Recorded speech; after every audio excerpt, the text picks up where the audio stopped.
right, welcome back to the Artist Connection podcast. This is Matt Kasar here with my very special guest, Angela Elia. Welcome. Hello. So good to be talking to you today. Yeah, you too. Happy to have you here. Awesome. The wonders of the internet, laying in bed one night, browsing through Twitter to look for interesting people and interesting bands to hopefully someday talk to, and I came across you, and soon after found your single, Be Okay, and the rest is history. Yeah, it's so cool. I mean, I got into Twitter like a few years ago, and I didn't really know what I was doing, and it really provided me with a lot of amazing connections to bloggers and other musicians and even people here in the city. And it's just I'm always like fighting the internet because I'm all like grumpy about it, It's like technology taking over our lives.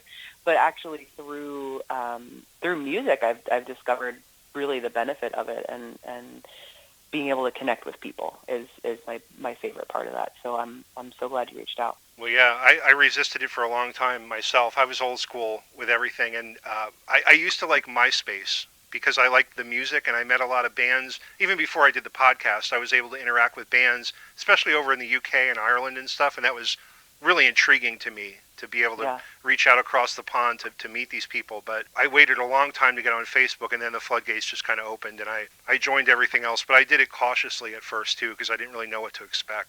Yeah.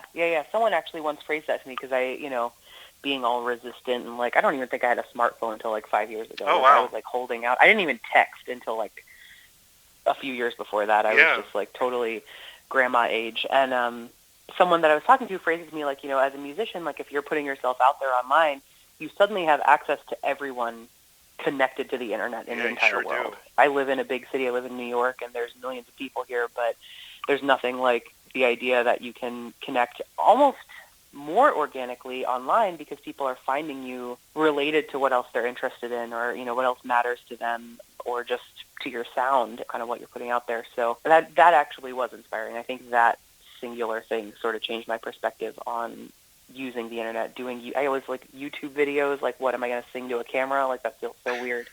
And but then imagining there was a million people on the other side of the camera was a little different.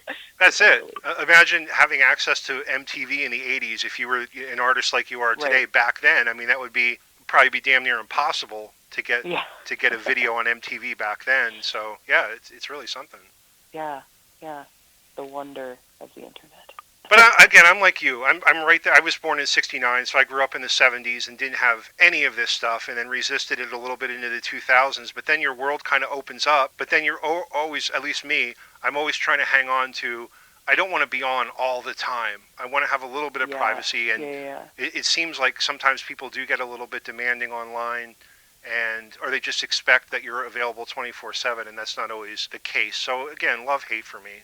Totally. I think that's so right. It's like not letting yourself be controlled by the technology or by what's there. And it's hard because I've been in like YouTube black holes for like an hour. Sure. And all of a sudden I wake up and I'm like, what is happening? Like, how did I end up looking at a video of like a cat stuck on top of a refrigerator? Like I don't care, but somehow this got me to care, Yeah. And I think it's about using it for the tool that it is. And another thing that kind of, when I was starting social media, kind of changed my perspective on it again was this realization that I was thinking, oh man, this person, I got really into Instagram, which I think is a great platform because it's so visual and it's so fun to get to like look into other people's lives, and it can be artistic and, so much stuff. I was like, man, these people's lives look so cool. And then I was like, I know there's that like paradoxical thing of like not everyone's life is that cool, and I could probably take a really cool picture of myself right now, but realistically I'm just having a normal night or whatever. Yes. And I remember thinking actually what the point of this is, and as I was pressuring myself to be like, oh, what can I make look cool today, was this realization of like, go live an awesome life and use this tool to document what's important and use it as a means to say what's important or what's going on. And that's also when I became a little bit braver about sharing things that are more of the activist side of me. I don't do it so much on Instagram, but definitely on Facebook, where there's things that are important that I don't get to talk about in my everyday life, like feminism or LGBT rights or race issues, like all that stuff that I am so frustrated by in my day-to-day life that it at least gives some means to discuss. And I do think it's legitimate, even if it can get This year was the first year I got into a social media fight with someone Oh, because did they you were being really? ignorant. What happened? What I sparked got to that? that level. It was a really ignorant comment about a girl who had gotten raped, and this person was basically saying she had asked for it, and I was Oh like, boy. you stop right there. Yeah. And I just couldn't. Like I couldn't. Had this rage bubble around me, and I couldn't stop it. And I don't think that again, like saying like not letting technology take over your life and all that stuff. Didn't want to let that consume me, but I understood there was another person on the other side of my computer screen. And if there was any chance of me saying something that might open their mind to what I was seeing, because I have my opinions, but at the same time they have theirs, and to them that's just as valid. So just trying to open their mind and see it from a different way and whatever. I was like, well, that feels right. And when it was over, and I moved on with my life. But so I'm not trying to spend hours arguing online, but No, because when something important happens. you'll never win because you don't know these people personally. It's not like you're getting into a fight with a friend or a significant other or a family member or whatever. These are just people who happen to see something, and sometimes people, I can tell from their comments, just put stuff in there to be abrasive and to Yeah, spark some kind of controversy. And I don't go for that. I mean, I read it all, but right. I rarely engage because I can't win that stuff. Exactly. I typically censor myself from reading it in the first place. I think this was like a person I know in real life had someone else comment on it, and so it was very in my face. And Oh you yeah. know, and I did, but I agree with you completely. There's just it's again, you can get into a black hole of whatever you want on the internet because that's Yeah, you what sure it is. can. Yeah. What I appreciated about social media is that it does become a means to share what's important to you, and I'm not sure what else there is that matters in life other than that. So, Right. Yeah, I like that. yeah, So you're in New York City, and that's about an hour and change, kind of north of me, and I absolutely love it there. I've been going there my whole life, and I've never lived there, but we go there a lot on either day trips or spend a couple days at a time up there, and been doing that since I'm a teenager. nice. What's it like to actually live there? Because the longest I was there was about 2.5 days. Last year we went up to see. We had a whole nice couple days. We saw U2 at Madison Square Garden, and we saw Nice.